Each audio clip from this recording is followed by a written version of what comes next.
Okay, good morning, everybody. This is Danny Sanchez, and you're watching Combatants Philosophy. So, for today's video, I'm going to, give a quick understanding of why a martial artist would lose to a regular street fighter. And when I say street fighter, I mean just anybody on the street, anybody that doesn't really practice martial arts, somebody that's not going to a martial arts school or they're not training or anything. But for some reason, uh, a martial artist would lose to this person, this individual. So, I'm gonna give a few reasons why that would happen, four to be exact. So, just to name all four off the back, one of them is experience. And when I talk about experience, I mean the other person. The other person, even though they might not practice martial arts, they've probably been in more fights than you have. So, you could actually call them a street fighter. In some cases, it could be just the fact that, they've been in situations where they've had to fight more often than others. Could be because where they're, maybe where they live, their demographics, maybe fighting is something that normally happens.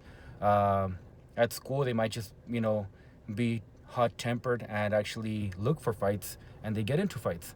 So they may have already the knack of fighting. So their reaction is a lot quicker when it comes to throwing a punch, when to throw a punch. Their timing is a lot better. They're a lot faster because they realize that speed is a big factor when fighting. So that's one. It's their experience. You might be a martial artist that's been training for about a year, 2 years, but you haven't really grasped the whole training when it comes to sparring. Maybe you haven't entered as many tournaments that you should have. Maybe you've left sparring as kind of something you do on the side, not something that you actually incorporate on a day-to-day basis. So number two would be your level of experience and your reaction. You haven't developed your reaction to react to a punch, to react to a kick, to react to a body blow like this other individual has. So when you're gonna fight, the first punch your opponent throws at you, you might not react as quick to it because you're not used to seeing it come. It doesn't matter if you have 2 years, 3 years in martial arts. If you haven't practiced this aspect of training when it comes to sparring, then you haven't developed your reaction. So that's another reason why you might lose. Number one would be their experience level. Number two would be your reaction time. Because a big part of fighting is speed and timing. So if your speed and timing is off, then there's a chance that you're gonna get hit.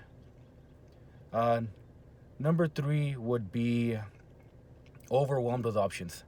So as a martial artist, we learn a lot of moves, a lot of blocks, a lot of punches, a lot of kicks. We tend to develop them. Some martial artists will condense them, so you only focus on a few. But regardless, those few is still a variety of options.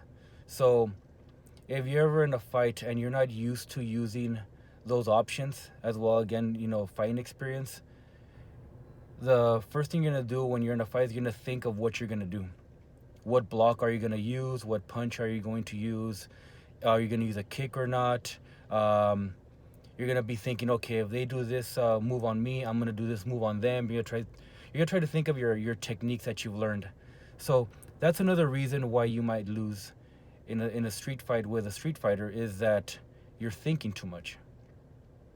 And number four would be, as a martial artist, as experienced as you are, even now at this point, you already have some fighting experience. You've actually sparred. You've actually built up your reaction. A reason why you might lose is because a martial artist instinctively wants to hold back. We know how much damage we can cause when we throw a punch, when we do a lock. We know if we know how to snap somebody's elbows, pull somebody's, dislocate somebody's shoulder. We might be trained, our movements might be trained to go to vital spots. So we may be trying to avoid doing that in a fight. So because of that, we might leave too many openings. We might not hit with the amount of power it is to win a fight. So we end up losing because they end up throwing a lucky punch. And usually a street fighter doesn't hold back because they're not trained to hold back. They're not trained themselves to spar with somebody that they don't want to hurt. They're usually train themselves out there on the streets where if they're gonna fight, they're trying to win. Usually, as a martial artist, when we get in a fight, we're trying to subdue, or we're usually sparring with one of our teammates, and we're not trying to hurt them. So psychologically, um, that might come out even in a fight is that we don't want to hurt somebody. A lot of them does have to do with adrenaline. Being in a fight, that's one thing. A fifth option I wasn't expecting to mention, but when your adrenaline starts coming up as a fighter, you get heavier. Usually, it's the fear mixed with adrenaline because, especially if you haven't been in that many fights, or especially if you haven't trained yourself in fighting, you're gonna weigh yourself down. So it is possible as a martial artist, as a tenured martial artist, to lose a fight to a street fighter, considering so many factors. It has nothing to do with the it doesn't have nothing to do with the martial arts style. It doesn't have to do with the art. It doesn't have to do with the movements. It has to do. It's more psychological. So this can happen, and it is something to watch out for. So, you know, whenever you train sparring, whenever you train fighting with your fellow teammates, you do got to consider these factors so that you can brush off these weaknesses. Now, the whole point of being a martial artist is to not fight. You know, I've been in the martial arts for more than 14 years, and my goal is to never be in a fight. Is to identify a situation that might look like a confrontation, and to actually like diffuse the situation, not to aggravate it. So my focus is into not fighting, knowing very well that if you get in a fight, you're both gonna lose. Regardless of whoever wins, you're gonna leave with some punches, you're gonna leave with some bruises, some scars. Um, might even end up permanently damaging your wrist, your ankles, your knees in a fight. You never know what might happen. Even if you win in a fight, you really didn't win. It's most likely that you lost. So a martial artist's focus is always to diffuse the situation so that a fight doesn't start in the first place, or you just avoid it altogether. So yeah, as to answer your question is, if you ever see a martial artist lose a fight, a lot of these factors are coming in to when they're fighting. And a street fighter, well, they're looking to win, so they already have the advantage of fighting because they're not focused on diffusing the situation. They're not focused on things that a martial artist focuses on.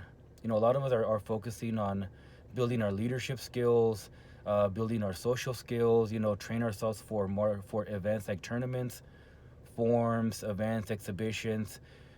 We like to. A martial artist is trying to display the art to the public. To continue an ancient culture. But a fighter is a different story. So now, as a martial artist, you can become a great fighter, obviously, but that has to become the focus.